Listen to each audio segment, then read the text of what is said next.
Greetings everyone, Zannrath here, and welcome back to Everlasting Summer. And last time we were going down Slavia's route, and like I mentioned last time, I'm going to go for the bad ending first, and then the good ending. So let's see, I think this is just dialogue we've seen before, so I'm going to go ahead and speed through it until we get to our next choice. And if it's something different, I'll go ahead and read it, or at least I'll try to recognize that it's different, and then I'll read it. So, yep, beach stuff, I remember that. And then the crawfish, I can't remember what it was. Alright. What am I doing? I don't think this has any consequence. So, bus stop.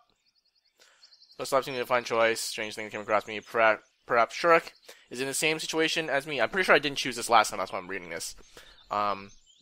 The situation is me, so we decided to run away from this camp, maybe by the 410 bus. It could really turn out to be true if he came back here by accident, too. Although the chances of that are quite slim. But, you never know.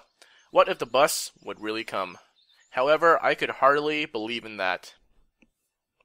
Indeed, I spent a couple of minutes waiting at the bus stop, made sure that there was no signs of Shurek or anyone else here, and headed back to the camp. Somebody rushed out from behind the gates and bumped into me. The impact wasn't strong, so I just staggered. Oh, hey, wow, your face you look super freaky right now. Miku stood in front of me and rubbed her bruised forehead. Oh, sorry. It's alright, it's my fault. I was going to the music club, but I got lost in thought about a new song. It's the music club, like, way on the other side of the camp. Thinking up the lyrics and music, I hadn't realized how I got here. So, you don't have to apologize. Her words per minute rate obviously exceeded the recognition limits of my brain. I made an attempt to retreat promptly. Sure, gotta go, you know. Oh, wait. I wanted to leave as usual without having to listen to her, but Miku grabbed my hand. Uh-oh. She wants us too. Her grasp gave me the creeps as I got a clear vision of an an agonizing execution by another rap session. Oh man, Miku raps now too? Can you help me a little, please? Just a teensy weensy bit. That definitely wasn't on my to-do list today. Well, I'd be glad to, but it's pretty please.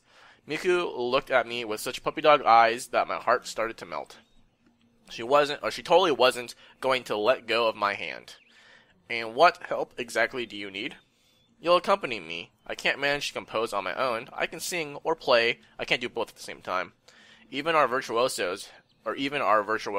has her weakness. Well, I can't really play any instrument. Never mind that. I'll show you everything. Come on, let's go. Uh-oh. Am I supposed to go with her? I don't think this necessarily has any impact on Slavia. So, but I'm gonna go do this because I'm sure we'll have to end up doing her route, and we'll hit up that dialogue at that time. I should be searching for Shurek and all that stuff. Miku looked at me with frustration. Just for a little bit, I was lost for words. She dragged me along with her. Oh, so it wasn't our choice? Probably nothing good will come of this, but the only way to get her off me is to wrestle my hand out of hers. But that wouldn't be very nice. Nothing bad will happen after all, probably. Alright, so we're going down this anyway. We just didn't get the point for her, but we weren't going for that anyway. Within a minute, we were already standing in the music club. Miku took a guitar. Here, have a look.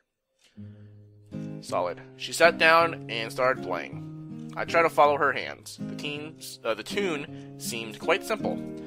It seemed quite easy to repeat it. Got it? Kind of. Let's try. I took the guitar and started playing. That didn't really work out. Let me show you one more time. She played much better than me. Looking at Miku, I wondered. Of course, she was a chatterbox. She was naive and clumsy. However, she was extremely talented in music. Try again. I managed much better the second time. Wow, that's much better. She smiled. It wasn't hard. In fact, just repeating the same notes over and over. Just don't lose track. Start on my command. Okay. Ready? Go! It was a song in Japanese. It's like she's yelling. I don't know. Frankly speaking, I didn't understood a single word. I didn't understood a single word. But Miku's singing was quite good. In fact, it was outstanding. She put her heart in every note, every word. Yeah, music probably was the very thing for her to dedicate her life to. It seemed like it wasn't her who chose the music, but the music that has chosen her. The last half an hour presented Miku in a completely different light. Oh, thank you. Did you like it? I finally managed it with you. On my own, it's not so good. I either mess up with the words or miss the strings, and it's just perfect with you. Thank you so much. You really have a talent, you know.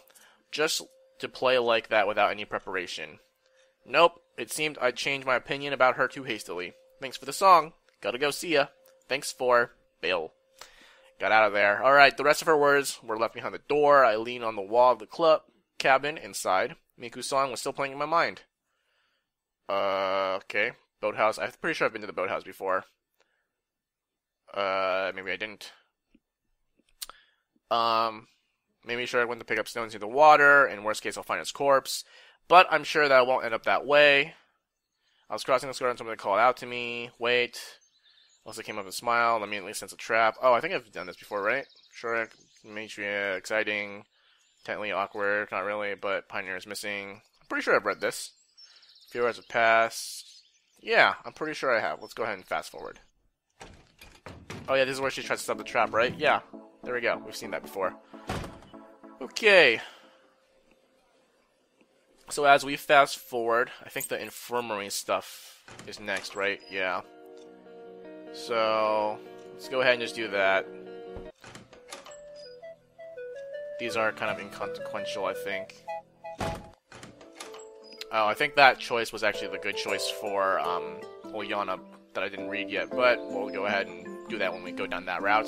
Do not ask about the bundle, as what I was supposed to say, so good luck. I shouted after her. Thank you. She gave me one of her sweet smiles before leaving. So I think that's +6 on the differentials if you're keeping track at home.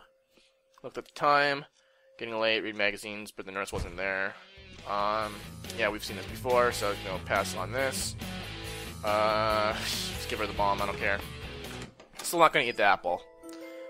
Nah. Yeah, inconsequential. I should eat the apple at some point. Maybe just die on the spot there. Pretty sure this is stuff I've seen before. Yeah, the bomb stuff, right? And then obviously I'm going with Slavia. So we'll hit that up. I'll go with him. I wonder if we're gonna get completely different dialogue in the haunted whatever thingamajig. Are you sure? I asked Slavia and Whisper. I'm pretty sure this is stuff I've seen before, just different name. Look speechless. Yeah, why is you helping me? Very good. Good luck to both of you. We need it.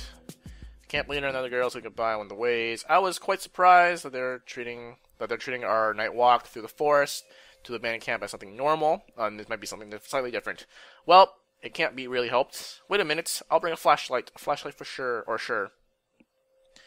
While I was waiting for Slavia, I had a strange thought. Why is she so kind, sympathetic, and ready to help? Why did she offer to go with me to God knows where? It's always the quiet ones. Should I be concerned about her? I'm back. With a smile, Slavia gave me a flashlight. Shall we go? From what Electronic told us, the old building was built right after the war. It looked like a kindergarten or like a barracks, I expected. And definitely could hold less pioneers than today's camp. It had been abandoned for about 20 years. It was now totally dark. It seemed the forest was afraid of us. Was as afraid of us as we were of it. Pretty sure I've... Okay, maybe not. An owl hooed somewhere far away, but more quietly than usual. I wasn't afraid walking next to Slavia. Probably in any situation, even in the real world, I would be too scared to go into a forest without a proper path. But I tried to get rid of these thoughts. Although it was strange, Slavia probably soothed my self-perception or preservation instincts, and my sense of reality was blunted. If it continues this way, I'll jump towards some beasts with a smile on my face. You're not afraid at all, are you? Meaning, Slavia turned around and looked at me, smiling in a strange way, either with misunderstanding or with gentle mockery. Or maybe I was just seeing things. Well, night, the forest, the old camp. Yes, it gives me the chills. Just sort of? Are you afraid? No, well, yes, but it's natural human reaction in this kind of situation. I didn't want to show my fear, but I wasn't really scared. I just felt that being scared is what I should be in a situation like this. It was like my body had stopped producing antibodies to fight against an infection. I was scared, I was scared not by the night forest, but by the fact that I was reacting to everything that was happening in the wrong way. On the other hand, I didn't want to make a fool of myself. I see. Slavia smiled again and continued walking. The path, surrounded by trees and brushes, was becoming more narrow. The deeper we went into the forest, the less clear we could see the moon. For a moment, clouds hit the moon and everything was submerged into almost pitch-black darkness. Okay, blink. I closed my eyes tight, and when I opened, the moon had taken its place again and painted the world in the bright white colors of its night shroud. I only just realized how much I hate the dark. Finally, a clear space appeared far away ahead, and a minute later, we were standing on the edge of a forest glade. There was a ramshackle old building, eroded by rain, rust, and beetles. It smiled at us with broken windows, like a gape-toothed mouth. A slight rebuke from the dead to the living could be read in the smile. Cemetery fog clouded the whole glade, so ghosts, ghouls, zombies, devils, and other evil entities seemed to loom from the haze. This sight was enough to give an average person a heart attack, or at least a panic attack. I'm actually kind of surprised that there's this much divergence in terms of story after, considering we're doing the same things with just different girls. If Slavia hadn't taken my hand, I surely wouldn't have been able to stand it. Or maybe it's the same. That seems kind of familiar. I don't remember if this is the same as the first time I ran through it with Lena. It won't be as scary this way. She smiled. I couldn't say anything else, just grabbed her hand tightly. What am I even doing here? Looking for Shrek at the night in the forest here? How could I ever agree? There's not a single normal person who would. But the world around me can't be ready, the world around me can't really be called normal. I try to persuade myself that I was finding answers and that it can't really get any worse. To be honest, nothing bad had actually happened to me during the last 4 days of camp. Besides, I had no special reason to think that something bad would happen. Maybe it's just the way the world works. People can't live without adventures. Shall we go? Yes, I guess. We didn't make a move. Slavia seemed to be waiting for me to take the first step, but I had just enough courage to stand still without running away. The moon showed up from behind the clouds again and lit up the old camp building. Now it less looked like a tomb, but all dead pictures in my imagination grew real. Visions of ghosts became more focused. The wailing of the wind and the grass rustled got clearer. Noises of unknown origins could be heard from afar. Seems like it was a great place before. I looked at Slavia carefully. Maybe she was scared, but she was trying to hide it. Knowing that I felt a little better and calmer, maybe, let's go. Or maybe, let's go. Sure. Or, sure. I stepped carefully, watching every step, trying not to touch the old fence, the crooked merry-go-round, or the rusty slide. In some places the grass was waist-high, so any wrong move could lead to broken legs or hands. At last, we came to the entrance, and I pointed on my flashlight inside. The darkness that looked back at me was much scarier than the view outside. At least the moon shone brightly there. I gathered up all my courage and crossed the threshold. The inside of the old camp building looked like a kindergarten from my childhood. Oh, yeah, we've seen this right before. Shiver picked up Joyce, something, kids, creepy. Oh, she does look scared. Some of this text looks similar from when I came with Lena. Some of it looks different, so it's kind of, I guess I'm having to read it. Slavia was not only holding my hand now, but embracing it, firmly pressing herself against me. Whereas Lena, I think we were like, wow, she seems weirdly confident being here, right? However, I didn't sense fear in her voice. I wonder whether it was a good idea to come here in the middle of the night. Perhaps not. Shall we go back then? No, what about Shurik? She said in genuine astonishment. Well, Shurik, why did he even come here in the first place? Maybe he isn't even here. Where else could he be? I don't know, eating my wolves maybe? Don't say that. Nah, that's a mean thing to say. Slavia frowned and stepped away from me. I was already so used to being with her that I was slightly upset by her reproach. Okay. Let's assume that there are no wolves. Though you can never be sure. Well, since we're here, let's search. Trapdoor time. We searched all the rooms of the old camp, playrooms, bedrooms, canteen, kitchen, toilets. I even looked into the closet, which was choked with empty, decaying cardboard boxes. Look, when we returned to the place we started, Slavia picked up something from the floor and gave it to me.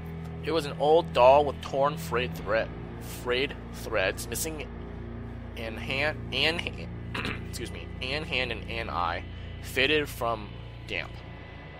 So what? I pity it. Let me take a sip while you pity the doll. I don't think Leno found a doll last night, did she? What? This doll? Yes. Why would you pity it? Someone played with her, then just threw it away and forgot about her. And she's been here all alone these years, in the rain and the cold. I couldn't really tell if Slavia was serious or not. I don't think this is the time to think about such things. On the other hand, what would be the proper time for that? Slavia looked really upset. Yes, maybe. I took the doll and examined it. I remember how once I found a stuffed lion the same way that Slavia just found this doll. I took him home, washed him, and was as careful with him as with other toys, even though he was long past his retirement age. You should give it to Ulyana. Slavia laughed. Suddenly, the wind howled down the passage, singing some kind of eerie tune. A light flashed, and I instinctively jumped, caught my leg on something, and tumbled to the floor. Uh-oh. Are you alright? Tetanus. Slavia ran over to me and helped me get up. Yeah, or yes, more or less. I tripped on a trapdoor. Oh, we found a trapdoor this time. So no tetanus. Never mind. It's strange that we hadn't noticed it already. The dirt around the floor was cleared. It seemed like it was open not too long ago. We're not going down there, are we? I asked, trying to preempt Slavia's suggestion. She only gave me a sad glance. Come on, are we playing at diggers now? I moaned while lifting the hatch cover with quite an effort. My common sense was crying out, telling me I shouldn't go, or I shouldn't do this. But contrarily, my logic suggested that if this world wanted to kill me, I'd already be dead.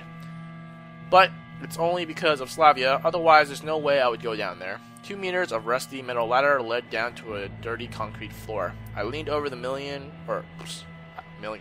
I leaned over the edge and illuminated the narrow passage, going somewhere into the darkness. And what is there? I think I heard about a bomb shelter under the old camp. Oh, she knew about it, Lena didn't. A bomb shelter? Well, that's pretty logical, considering the time it was built. Why was Sheridan to go there? I don't know. Of course, it wasn't necessarily him who opened the hatch, and it's obvious that someone had opened it just recently, but who would be likely to get the idea of going down there than a mad inventor? If we discarded theories of supernatural involvement, there can be no humans in this forest. At least that's what I thought. Alright, I'll go first, then if everything's fine, you follow me. What might not be fine? Slavia looked scared. She seemed to ask more out of politeness. I don't know, rats, for example? Are you afraid of rats? I guess I shouldn't have asked. I sighed deeply and began to descend. We advanced slowly, holding hands. Kind of, not really. In the pitch darkness, the flashlight was not much help. Only occasionally would illuminate pieces of old newspaper and scrap metal lying there. Pretty sure I've read this before, more or less. Suddenly I feel as the walls and ceiling, covering and endless twisting cords were pressing in on me, as if the passage was getting narrower. I spent my arms trying to measure the passage's width. Are we still far off? Asked Slavia sadly. Far from where? I've got no clue. Alright. Just then a massive metal door appeared before me, as if from nowhere. Oh, cried Slavia softly. I tried the handle, and it seemed to yield a bit. You ready? Not sure. Though, speaking frankly, what could prepare you what could you prepare for in such a situation? The wheel turned a few times, squeaking horribly. Then, finally, it reached its limit and went quiet. I pulled the door with all my weight, and it reluctantly opened. There was some sort of chamber behind it, which turned out to be the bomb shelter itself. When we entered, the lights suddenly went on, making me flinch. That's actually kind of creepy. Motion sensor, I guess. Though it was likely that there was an independent power source here. At the time when these catacombs had been dug, people had been building things to last. The bomb shelter looked exactly like what I imagined. It had everything that was needed to sustain prolonged human existence during a war. The lockers contained chemical protection suits, gas masks, dry rations, and water cans. At the far wall, I noticed a lot of various tools, pressure meters, radiation meters, a radio, and some others. However, this place looked like nobody had ever used it, which was not actually that surprising. Furthermore, it looked like nobody had ever entered it after it was built. Slavia gave me a questioning look. Well, Shirk is definitely not here. But was he? No idea, but if he was, he couldn't just vanish. I looked around the room again and noticed another door on the wall to the left. Maybe there, however the door wouldn't open. What if it was barred? What if he's barred it from the other side? But why? I don't know. Still, it was quite possible, assuming he was there at all. By the looks of things, Shirk was hiding, maybe running from someone. Such thoughts made me uneasy, and I felt like putting myself on the other side of the door as fast as I could. I pushed hard, but the door only gave a dull creak. Maybe this could work? Slavia handed me a crowbar. I fumbled with it, considering how I could better tackle the door. Let's give it a try. There we go. Using all my strength, I managed to pull the door off its hinges and crashed on the floor. While I was recovering from my effort, Slavia pointed the flashlight down the newly opened passage. There's a corridor here, just the same as the previous one. Jeez, this place is really a maze. Oh, don't tell me about the maze. Shall we go? Hold on. I sat down on a bunk, took a dusty pillowcase off a pillow, and wiped my forehead. Let me catch my breath. Slavia sat down next to me and began to study the details of the floor tile patterns. Oh, she's going to be able to tell me what the direction is to go in the maze. Better turn off the flashlight for now. Oh, yes. She blushed slightly and clicked the switch off. It's just plain creepy. I caught myself thinking that I have not been treating these events as real for the last half an hour. As if they had not been happening to me, as if they were just a dream. Just like back then, 4 days ago, in the first minutes after I found myself here. Yes, lately I might have started getting used to this world, this reality, as it has become reality for me. And that feeling deep in my soul that I had to find an exit was not so acute anymore. But now, in a blink of an eye, the forest, the old camp, the bomb shelter, there was absolutely nothing supernatural about it, but neither was it anything normal, like anything from my previous life. Yes, agreed Slavia. Don't you find any of this strange? What exactly? Well, the fact that we're sitting here, just you and me, in the night, wouldn't it be normal in such a situation to instead wait till morning and call the police? Yes, I guess so, she replied thoughtfully. Of course, I almost volunteered. I shouldn't have. Well, almost isn't quite right, but still. But you just wanted to help. If Shirk is here, we should find him as soon as possible. At this rate, we will be the ones they're looking for. You know, he did manage to get lost here. Slavia looked frustrated. Alright. I didn't mean anything like that. Maybe he's not here. Maybe he actually went back to the camp a long time ago. Yes, maybe. But we should still check, right? Of course. Slavia got up and held out her hand to me. It seemed she wasn't as afraid as me. Though I was already tired of being scared myself, and now only wanted all of this to end as soon as possible. This corridor was identical to the one we came through at the bomb. I think I've read this. I think this is similar as last time. I was walking at a slow pace, carefully watching the floor and checking from time to time whether the passage was getting narrower. Look! She held my hand tighter and pointed to the breach in the middle of the tunnel. It was wide enough for a man to climb through or fall down. Maybe. I pointed the light down, but it seemed to be nothing but ground at the bottom. I think we should check this out. The hole, the hole was shallow enough for us to climb out afterwards, so at first sight there was nothing to be afraid of. Climbed down carefully and helped Slavia. We found ourselves in some kind of mine. The walls and ceiling were reinforced wood beams, and the rails stretched out into the distance. Here and there, the earth pressed down against the fragile design broke through the boards, which were rotting with age. It made the whole structure look a bit unreliable. Where do you think we are? Don't know. Some kind of mine. We could have, or what could they have mined here? Coal, perhaps? Perhaps. We started to advance slowly. Stones would treacherously shift under our feet now and then. The beams coming from The flashlight trembled and jumped from one wall to the other, often casting shapeless shadows which disappeared as soon as the light was pointed at them. It's scarier here than above. Guess so. The further we went, the stronger my confidence became that Shirk had absolutely nothing to do with this place. He couldn't have been taken by a chupacabra, could he? Are there chupacabras in Russia? I thought that was more of a Latin America kind of thing. Alright, we can't rule that possibility either. We can't rule out that possibility either. And I guess Yetis are also kind of a worldwide thing too, huh? So, equivalent. Last, we came to a fork in the tunnel. Where should we go now? I don't know. I tried to interject at least some semblance of calm to my voice, but I really had no clue. Don't worry, I got you, I think. I remember how to go from last time. None at all.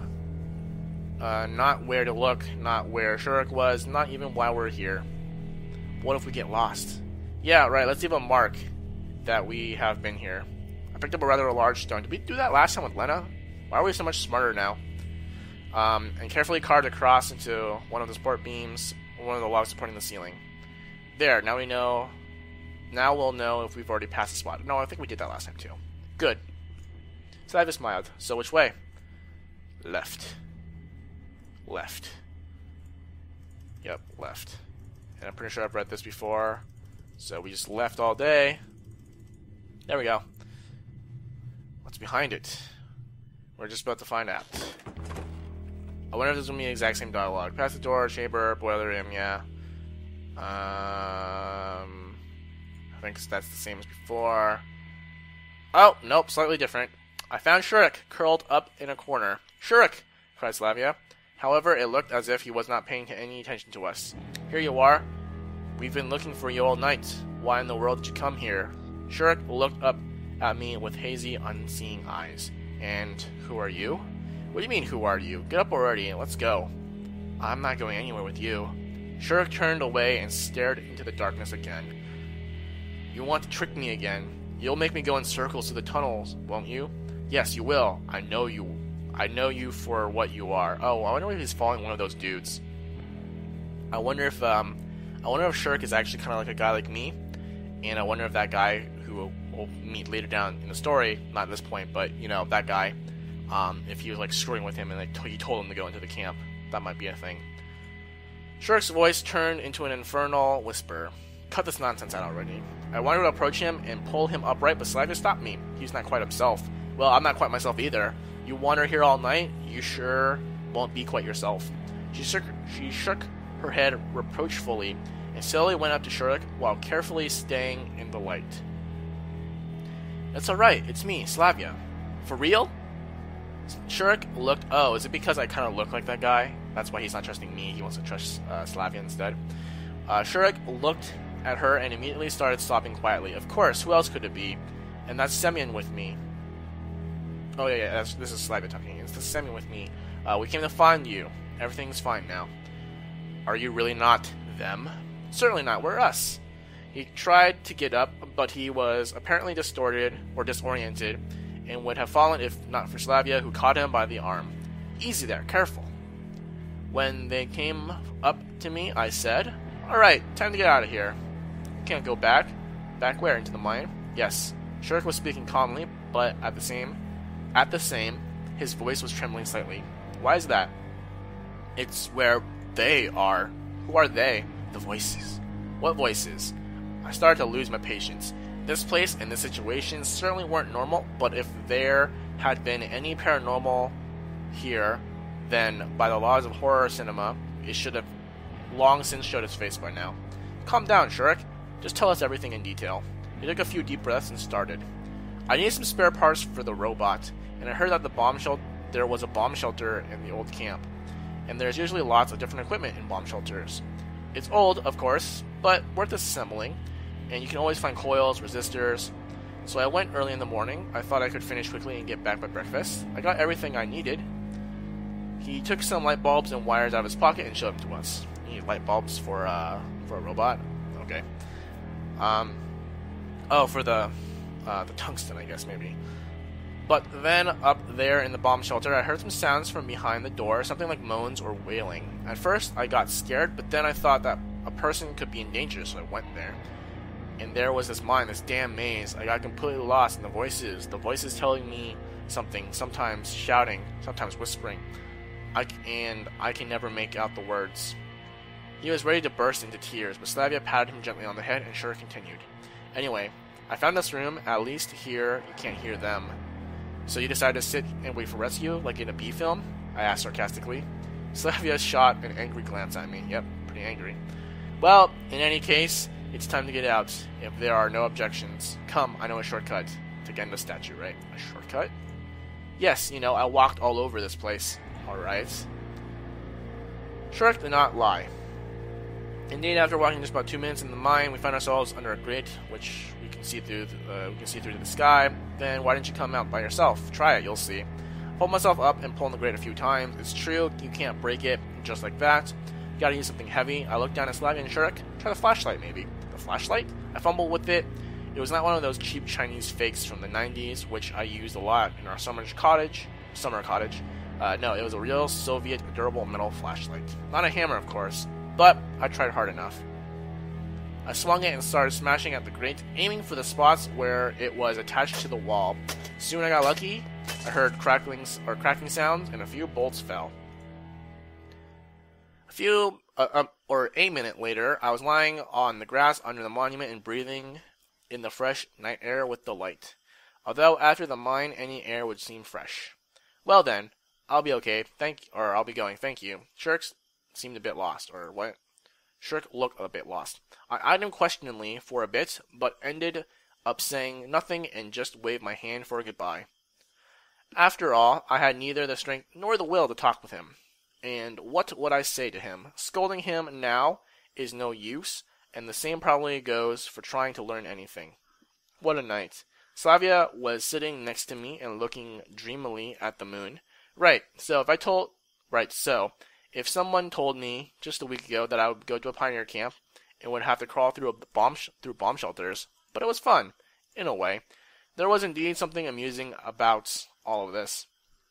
There was also something strange during the last few hours. Absolutely anything could have happened to me, but in the end, nothing at all happened. In a couple of years, I would probably remember this as just a funny incident from childhood, if I lived that long. What do you think? He really hear something down there? Or something there? I don't know. It's possible, of course. But most likely it was just his imagination. In such a situation, anyone could start imagining things. That was not only the most logical explanation, but also the most probable one. Because nothing had happened to me and Slavia.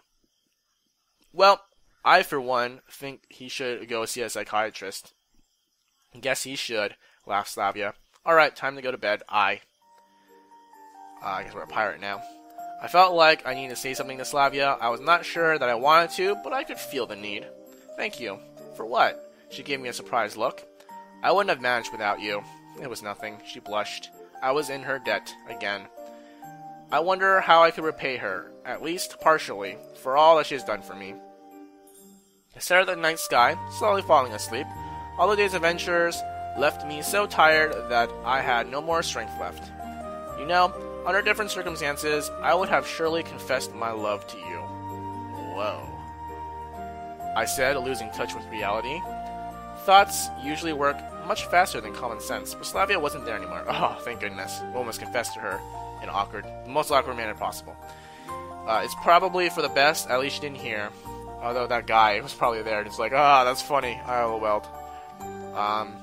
Though it's strange. Why did she leave without saying goodbye? Well, whatever. I'll sleep on it and see in the morning. I was so tired that I barely made it to the camp leader's cabin. But there's a light in the window. That means she's waiting for me. I'm pretty sure I've seen this before, right? Click. Deck chair. Sleep in it. Forgetting about the mine. Sure, camp leader. Here you are. Say blank weight chair. Change the necklace. Or the deck chair. Yeah. Found Shurik Slavia. Give the details now. In the morning, she looked at me confusingly at the moment, then replied, "Oh well, fine." I don't know if mentioning Slavia played a role, but half a minute I was wondering. Yeah, okay, I think this. I don't remember if this was the same or not. The events of the day kept turning over for a short while in my head, but soon started to ache, and it was about my consciousness, which the safety mode started to reboot. I think I remember reading that. Um, dream sequence? What's going on? Okay. Let's see. So, that is, man, that's a long bit of different cutscenes. I wonder if that cutscene means that I'm on the right path. Um, Not just because not specific to Slavia, like the stuff with Shurik, because that was different from when I was down there with Lena, and that playthrough I got I got the ending with just Semyon. This time I think I'm primed well enough to go and get Slavia's endings. So I wonder if that event with Shurik, if that is based on whether or not you're going down Semyon's route or any girl's route. If it's similar, if it's the same for every girl, or if that was also just unique to Slavia. I guess we'll find out when we go down other people's routes. But let's see. I think I am at 1, 2, 3, 4, 5, 6, 7. 7 points with Slavia now. So I think I'm going to go ahead and just save. Let me double check this real quick, because I'm pretty sure it's 6, more than 6, but less than 9 is the bad ending. So I think I'm good. I'm going to go ahead and save over this. And I think we can hopefully we'll be able to get both the endings now, unless there's that much more in terms of different dialogue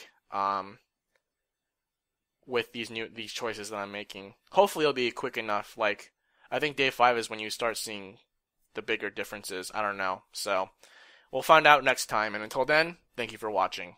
Bye.